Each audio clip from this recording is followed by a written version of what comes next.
제목이 나의 도움이 어디서 올고 이런 제목인데요. 글쎄요. 사람이 때로는 살다 보면 좋은 일도 있지만 항상 어려운 일도 있기 마련이죠.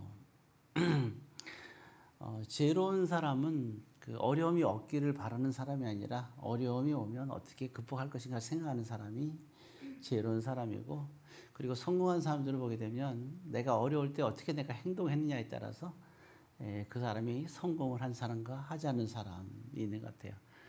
그래서 항상 내가 어려울 때 나의 행동이 나의 인생을 지배하는 것이 아닌가 생각해 봅니다. 그래서 오늘은 이제 내용 중에 보게 되면 이야기를 한 가지 보게 되면 다윗이 굉장히 어려운 때를 말씀을 나누고 싶은데요. 다윗이 다윗에게는 아주 훌륭한 아들들이 있었는데 이 아들들이 참 다 많아도 아버지가 훌륭하지만 자녀들이 다 훌륭한 건 아니잖아요. 우리는 다윗의 아들 솔로몬이 훌륭하다 생각하지만 아들들이 솔로몬만 있는 게 아니니까. 보게 되면 첫째 아들, 둘째 아들, 셋째 아들, 넷째 아들 쭉 이어지는데 그중에 보게 되면 그나마 둘째 아들은 좀 괜찮아요. 둘째 아들은 말썽을 안 피우는데 첫째 아들하고 셋째하고 넷째가 말썽을 잘 안 피워요. 첫째 아들은 어떤 일을 벌이냐면 보게 되면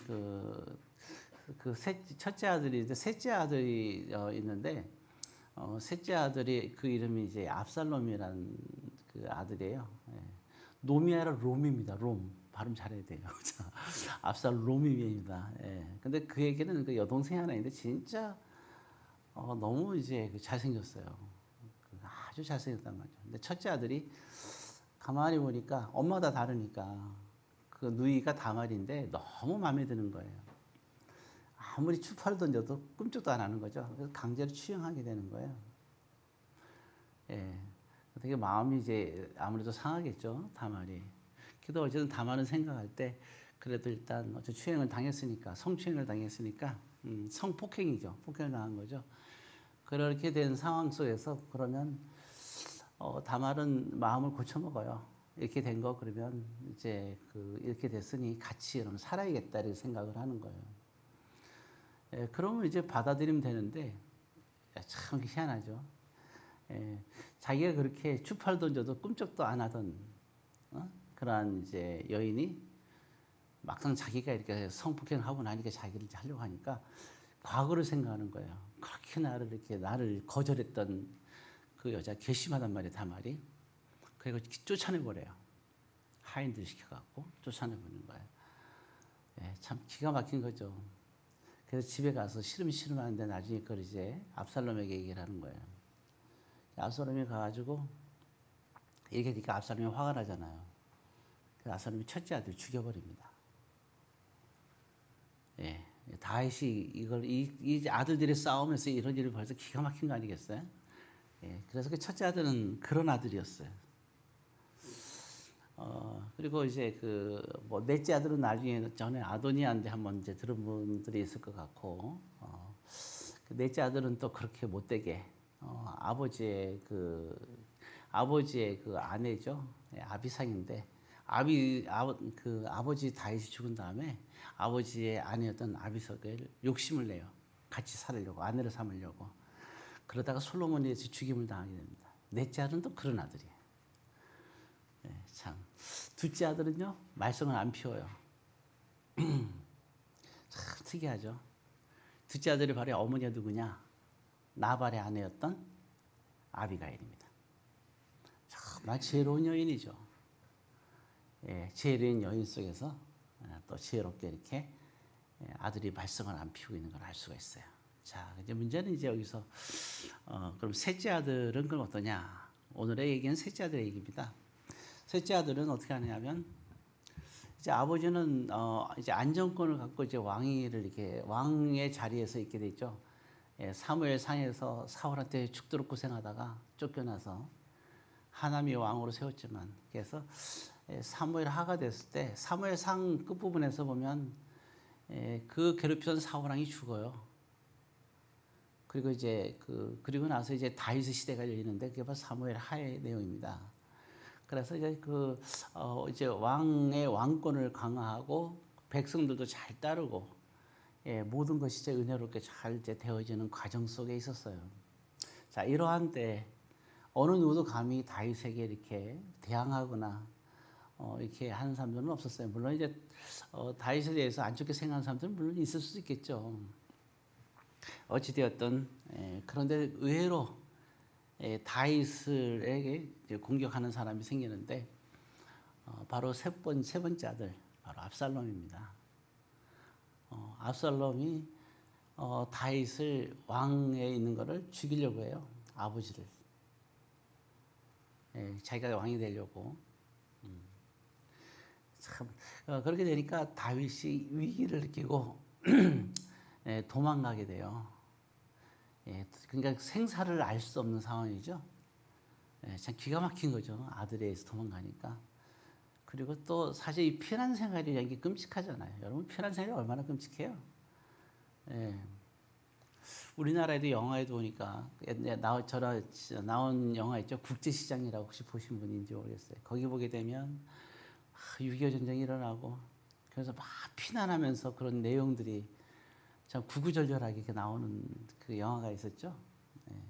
혹시 보신 분들도 많이 있을 것 같은데 안 봤으면 한번 다시 한번 봐도 괜찮지 않을까 생각을 해봅니다. 우리나라 근대사에 정말 우리가 잊어버릴 수 없는 그런 근대사가 나오는 그런 이야기잖아요. 그런 건데 어쨌든 다윗은 그렇게 사울 왕에게 쫓겨서 그렇게 고생을 많이 했어요. 나그네 인생을 살면서. 그래 이제 겨우 이제 사울 왕이 죽은 다음에 나라의 왕권을 갖게 되고 정말 이렇게 안정됐는데 또 그러한 나그네의 그러한 인생을 갖게 되는 거예요. 이 압살롬에게 아들에게 그런 일을 당해서 참 처절하게 가는 모습이 있습니다. 자, 원래는 그런 내용의 이야기 속이다. 물론 이제 나중에 다시 이제 다윗이 왕권을 회복하는 하나님의 역사가 있는 건 사실이고요.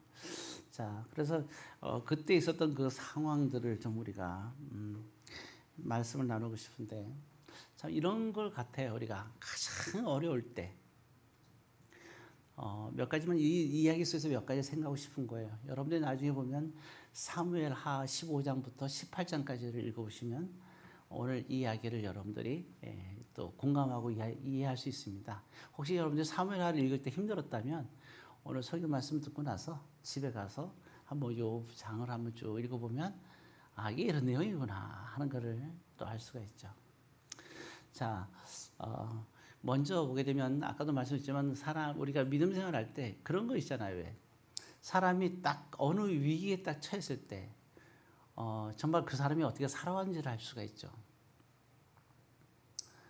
어떤 사람이 그런 얘기를 하지만 늘 하지만 그런 게 있는 것 같아요.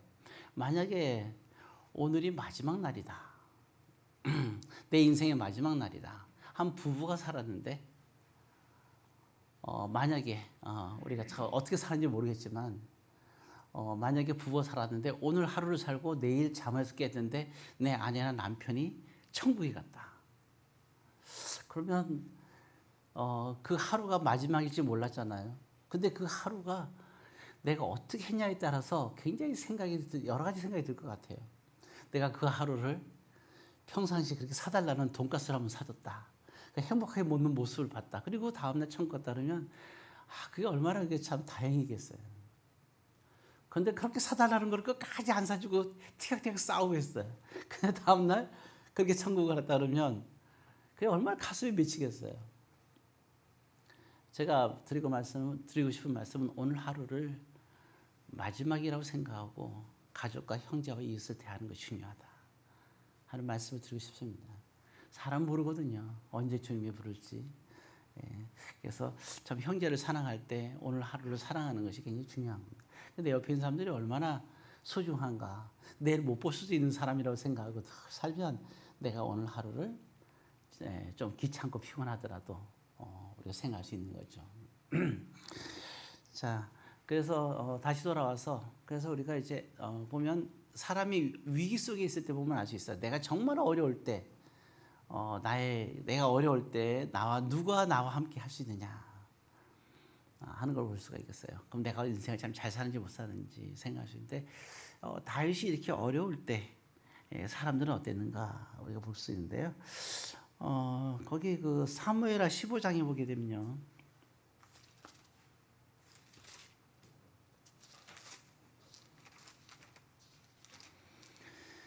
15장 얘기를 조금 몇 번 할 건데요. 486페이지거든요. 487페이지에 보게 되면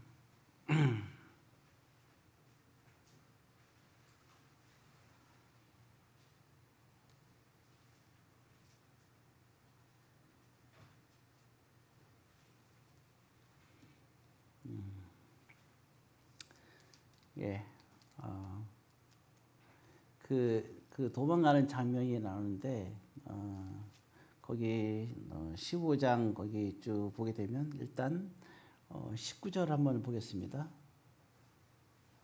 15장 19절 20절 한번 읽겠습니다. 그때 왕이 가드 사람 이때에게 이르되 어찌하여 너도 우리와 함께하느냐 너는 쫓겨난 나그네인이 돌아가서 왕과 함께 내 곳에 있으라. 20절에 너는 어제 왔고 나는 정처없이 가니 오늘 어찌 너를 우리와 함께 또 돌아다니게 하여도 너도 돌아가고 내 동포들도 데려가라. 은혜와 진리가 너와 함께 있기를 원하노라. 이 장면이 뭐냐면 이제 이 절대절명 순간에 다윗이 이제 도망가는 장면이 나오는 거고요. 이럴 때 보게 되면 그 사울에게 쫓길 때 이제 다윗이 있었던 것이 있었잖아요. 바로 이제 가드 사람이 이제 가드 지역입니다. 가드 지역에 가서 피신했었죠. 거기 있었다가 약간 막 미친 행동도 막 하면서 그렇게 그곳에 있다가 도망갔다가 다시 이제 유대 땅으로 돌아오게 되는 가드 사람들은 이스라엘하고 굉장히 왼수지간이에요. 그리고 다윗을 아주 왼수처럼 여겼어요. 근데 오죽하면 그래 다윗이 사울왕을 피해서 가드 지역으로 갔을까요? 그 위험한 곳에. 정말 죽으러 가는 거 다름없죠. 근데 어쩔 수 없어요. 이래 죽으나 저래 죽으나 마찬가지니까 가드 지역으로 간 거예요. 사람들이 그러니까 그때 그 왕이 죽이려고 하니까 거기서 막 수염에다가 막 침도 바르고 해서 미친 듯이 하고 대문에 그냥 괜히 껴안고 북북 긁고 그러니까 그 가드 왕이 저 미친놈이 갖고 왔냐 해가지고 간신히 살아난 장면들도 나와요. 근데 그 가드 지역에 있는 사람인데요. 여기 본문에 우리가 있죠. 이름이 있죠. 이름이 참 특이하죠. 거기 19절에 보면 나왔죠. 가드 사람이라고. 이때라는 사람인데 이때가 와갖고 다윗을 정말 다른 지역에 살아있지만 다윗왕을 정말 사랑하고 이때는 장군입니다. 굉장히 싸움을 잘하는 사람이에요. 아주 그 인격도 있고 정말 모든 면에서 거의 정말 아주 모든 걸 다 갖춘 아주 그런 훌륭한 사람인데 이 가삼이 이때가 다윗을 흠모하여 왜 그런 게 있잖아요. 이 당시 시대에는 보면은 내가 누구를 주인으로 섬길 것인가 이런 생각을 하잖아요. 이 천하를 살아가는 데 있어서 내가 이 정도의 능력이 있는데 나는 누구를 주인으로 삼을 것이냐 생각을 하는 거죠. 이때가 생각할 때 그때 선택한 사람이 다윗이었거든요. 다윗을 찾아온 거예요. 근데 이때가 다윗이 도망가려고 나오고 있는데 이때가 다윗을 찾아온 거예요. 자기 이제 수하들 다 건드리고 왔겠죠. 그러니까 다윗이 얘기를 한 거죠. 너는 네 나라 가드에서 쫓기다시피 해서 나한테로 찾아왔는데 이제 또 내가 가는 길이 내가 이런 쫓기고 나그네 길을 가는데 네가 두 번 다시 이렇게 고생할 필요가 없다. 너는 아무 상이 없을 거니까 너는 그냥 압살롬이 이제 이게 왕이 되는 거잖아요. 압살롬이 왕이 됐을 때 거기서 네가 같이 생활을 해라. 나를 따라오지 말고 고생하지 말고 딱 그 얘기를 하는 거예요. 참 이게 다윗의 그 품성과 성품을 알 수 있죠. 그 다윗과 이때의 이런 관계를 우리가 알 수 있는 장면입니다. 그러면 이렇게 되면 당연히 이제 돌아갈 수도 있는 거 아니에요? 다시 압살롬이 돌아가고 이렇게 또 그만한 능력이 있으니까 얼마나 대우받고 잘 먹고 잘 살 수 있는 거예요. 다윗을 쫓아가게 되면 도망자의 길인데 뭐가 있겠어요? 매일 고생만 했지. 그렇게 얘기하니까 이때가 얘기할 때 참 기가 막힌 얘기를 합니다. 뭐라고 얘기하냐면 거기 21절에 이때가 이런 말을 합니다. 같이 읽습니다. 이때가 왕께 대답하여 이르되 여호와의 살아계신가 내 주 왕의 살아계심으로 맹세하옵나니 진실로 내 주 왕께서 어느 곳에 계신지 사나 죽으나 종도 그곳에 있겠나이다. 이렇게 고백을 하는 거예요. 다윗에게. 사나 죽으나 당신과 함께 있겠다. 사실 그렇잖아요. 아유, 나는 당신을 사랑합니다. 나는 늘 당신과 함께 하겠습니다. 나는 영원히 변치 않겠습니다. 해놓고 막상 다윗처럼 이렇게 어려우면 같이 있으려고 하나요? 언제 그러한 듯이 이런 순간을 빼고 말하는 겁니다. 이렇게 얘기하겠죠. 근데 이때는 그러지 않죠. 그죠? 야, 사나 죽으나 내가 살아있으나 죽어있으나 나는 당신과 함께 있겠다는 거죠. 이거 어디서 많이 들어본 얘기죠? 이거 나오미가, 그죠? 나오미가 다 남편도 잃어버리고 두 아들이 다 죽은 다음에 고향을 돌아갈 때 며느리가 둘이 있었는데 둘 다 따라왔어요. 나오미를 같이 가겠다고. 대단하죠? 그러니까 나오미가 뭐라 그랬어요? 나는 가면 거지야. 너 인생을 책임질 수 없어. 그러니까 따라오지 마. 여기서 너희들이 행복한 삶을 살아라. 그러니까 둘째 딸은 남고 둘째 딸이 아니죠. 며느리지. 이제 딸 같은 거지 뭐. 안 그래요? 그 정도면 루시 그러잖아요. 어머니 계신 곳에 내가 있겠다고. 똑같은 이런 고백을 하는 거예요. 참 나오미가 얼마나 참 훌륭한지를 어설히 알 수가 있는 거죠. 예. 예. 어떻게 보면 나오미의 그런 신앙의 그 혈통을 이어가지고 말이죠. 다 태어난 게 바로 보면은 오벳 2세 이렇게 되잖아요. 자, 어찌되었든 이때가 지금 이렇게 고백을 하는 거예요. 그러니까 이때 같은 이러한 것들, 그럼 여러분 우리가 이 사람 뭐예요? 가드 사람이에요. 그러니까 이 가드 사람이 뭐예요? 이게 믿음의 그러한 족보 있는 사람이 아니잖아요. 가드 사람이란 말이에요. 정말 이렇게 믿지 않는 이웃으로부터도 인정받았던 다윗입니다. 그죠? 위기 속에 있을 때도 내가 당신과 함께 하겠습니다. 다 부귀영화를 내버려두고 거지 같은 인생을, 나그네 같은 인생을 사는 다윗을 따라가겠다는 거예요. 이건 진짜 대단한 거 아니에요? 그만큼 다윗은 이런 게 있었어요. 이런 친구가 우리는 있어야 돼요. 오늘 우리의 현 주소예요. 우리는 돌이켜보는 거예요. 과연 나에게 이런 친구가 있는가? 믿지 않는 사람 중에도 나에게 이런 친구가 있는가? 믿는다고 해서 믿는 사람하고만 있는 사람들은 어리석은 사람들이에요. 믿지 않는 사람들 관계 속에서도 이런 사람이 있을 수 있어야 돼요. 그렇잖아요. 예. 우리가 세상에서도 세상 모든 사람에게 인정받을 필요는 없지만 적어도 이런 사람들, 그러니까 그만큼 잘 사는 거죠. 다윗의 삶은 볼 때 제가 이게 프렌드십이라고 했는데 정말 친구 붙어서 그래서 이걸 갖다가 우정이라고 그러잖아요. 하나님이 아브라함에게도 이런 얘기를 했어요. 너는 나의 친구라. 내가 할 것을 내가 너에게 무엇을 숨기겠느냐. 아브라함은 하나님을 친구로 쓰셨어요. 어찌되었든 이와 같이. 그리고 이게 아브라함도 마찬가지예요. 아브라함이 그 조카 아시죠? 조카 롯이 있는데 롯이 소돔과 고모라에서 살았어요. 고모라 살았는데 어느 날 소돔과 고모라가 다른 나라하고 싸움해가지고 끌려가요, 포로로.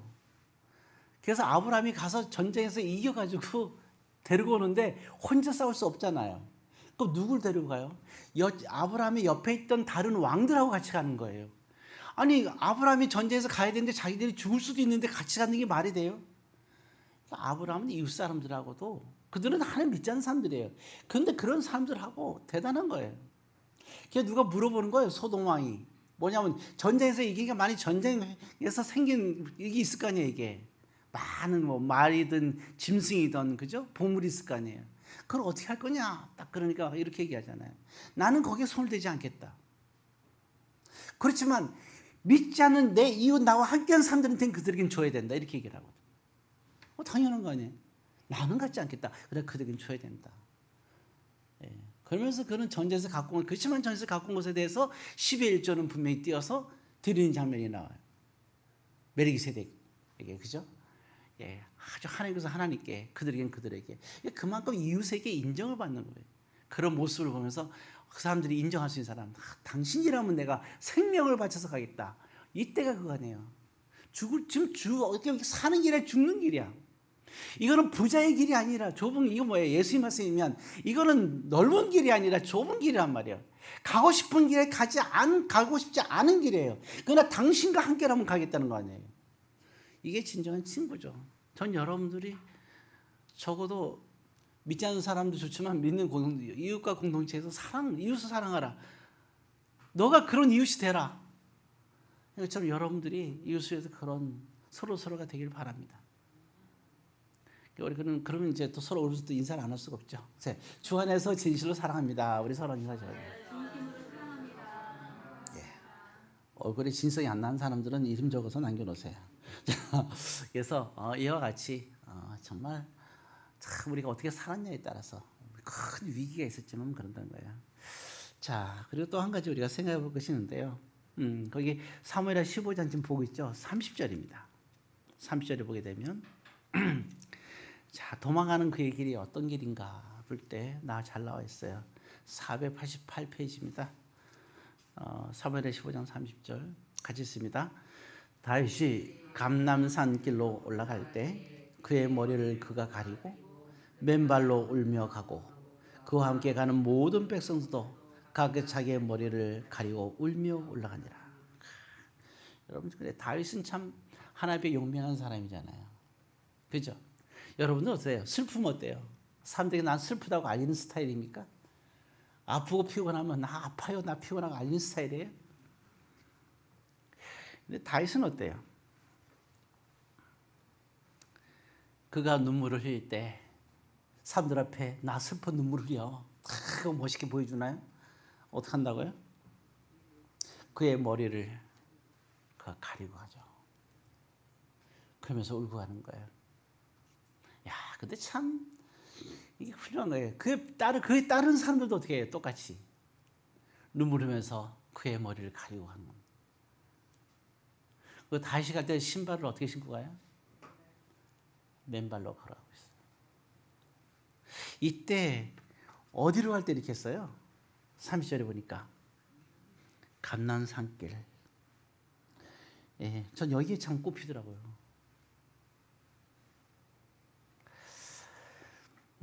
그런 것 같아요. 여기서 이 장면이 나오는데 눈물을 흘릴 때 참 그냥 울 수도 있는데 참 그의 의지와 신앙을 알 수 있죠. 머리를 가리고 걸어가는, 그것도 맨발로 걸어가는 다윗의 모습. 그러면서 감람산을 올라가고 있어요. 이 길은 눈물의 길이잖아요. 맨발로 걸어가는 길. 왕인데 맨발로 걸어갑니다. 산길을. 그리고 오랜 시대가 지나서 지금은 다윗이 이 길을 올라갔지만 나중에 누가 올라가요? 누가복음, 여기 사무엘하 볼 거예요. 근데 빨리 보는 사람들 한번 찾아볼 거예요. 누가복음 22장 39절 한번 보겠습니다. 빨리 찾는 분들만 보겠어요. 사무엘하는 계속 볼 거예요. 누가복음 22장 39절. 22장 39절입니다. 누가복음 22장, 누가복음 24장까지 있어요. 근데 22장 39절 같이 있습니다. 예수께서 나가사 습관을 따라 갈란산에 가심에 제자들로 따라갔더니, 이때가 마지막 기도입니다.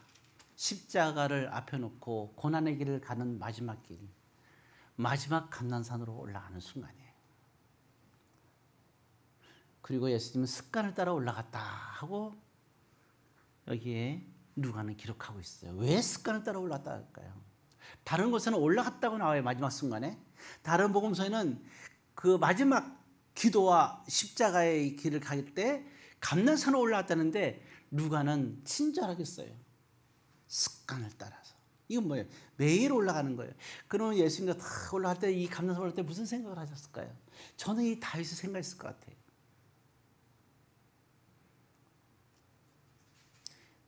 예수님도 이것을 다 올라가는 거예요. 그리고 이 기도를 잘 알잖아요. 3번이나 힘들어하면서 기도하고, 그렇잖아요. 땀방울이 핏방울 흘리는 대로 기도하는 예수님의 모습을 알 수가 있어요. 그리고 감난산 내려오면서 그대로 잡혀가시는 모습을 알 수가 있어요. 이때 흐르는 예수님의 눈물, 땀방울이 그냥 땀방울로 흐르면 모르는데 이게 뭐예요? 땀방울이 핏방울이다 그냥. 그만큼 그 속에 얼마나 많은 눈물이 있었겠어요. 근데 제가 드리고 싶은 것은 감난산에 올라갈 때 그런 게 있잖아요. 누가 이렇게 올라갔는가 할 때 그때 다윗이 눈물이 올라갔던 것을 왜 예수님도 생각하지 않으시겠어요? 생각했겠죠. 그런데 예수님의 눈물은 수많은 사람에게 정말 큰 기적을 이루죠. 오늘 저와 여러분들이 이 자리에 있는 것도 이 감난산에서 예수님의 눈물이 없었다면 우리가 이 자리에 있을 수가 없었죠. 다윗에게도 마찬가지예요. 이 순간에 이때 이 눈물이 있었기 때문에 다윗의 남은 생애가 바뀝니다. 변화돼요. 이 눈물로 다윗은 완전히 변화돼요. 새로운 거듭난 삶이 돼요. 그리고 그에 있어서 그는 위대한 이스라엘과 그리고 모든 믿는 자에게 있어서 위대한 다윗이 되는 거예요. 그래서 마태복음에 딱 기록하기를 예수님에 대한 표현을 할 때 아브라함과 다윗의 자손 예수 그리스도의 세계라 이렇게 얘기하고 있어요. 그래서 우리가 이 큰 고난 속에서 우리의 그 눈물은 주 안에 있는 사람들에게 있어서는요, 그거는 우리의 놀라운 하나님의 변화와 기적이 있다는 사실을 꼭 기억하시기 바랍니다. 지금 흘리는 여러분들의 눈물은 소중한 거예요. 그냥 배고파서 우는 거하고 달라요. 주 안에서 흐르는 눈물, 성도의 눈물 하나님께서 그냥 내버려 두지 않습니다. 여러분들의 눈물은 하나님 기억하고 성도들의 눈물도 꼭 기억하는 거예요. 자, 이제 한 가지만 더 보겠는데, 사무엘하 또 15장으로 와서 한 가지만 또 보도록 하겠습니다. 이제 이건 장 그대로 말씀드리도록 하겠는데, 그 17장의 사무엘하 17장의 이야기입니다. 여기 보게 되면 1절에 보면 두 사람의 이름이 나와요. 거기 보게 되면 거기 17장 1절을 한번 읽겠습니다. 아히도벨이 또 압살롬에게 이르되 이제 내가 사람 12,000명을 택하게 하소서. 오늘 밤에 내가 일어나서 다윗의 집을 추격하여. 아히도벨에서 기록을 이렇게 되어 있어요. 아히도벨의 말은 하나님의 말과 같았더라. 아히도벨의 생각은 하나님의 생각과 같다. 아히도벨의 계략은 하나님의 계략과 같았다. 아히도벨의 말대로 하면 그렇게 되는 거예요. 그런 아히도벨이 지금 뭐라고 얘기하느냐? 12,000명을 나에게 주시면 내가 다윗을 죽이겠습니다. 이거는 사실이에요. 놀라운 거죠. 그래서 그렇게 하기로 다 결정났어요. 너 뜻대로 해라. 4절에 보면 나와 있어요. 딱 보게 되니까 압살롬과 이스라엘 장로들이 다 그 말을 옳게 여기더라 이렇게 나왔어요. 이제 다윗이 죽는 거예요.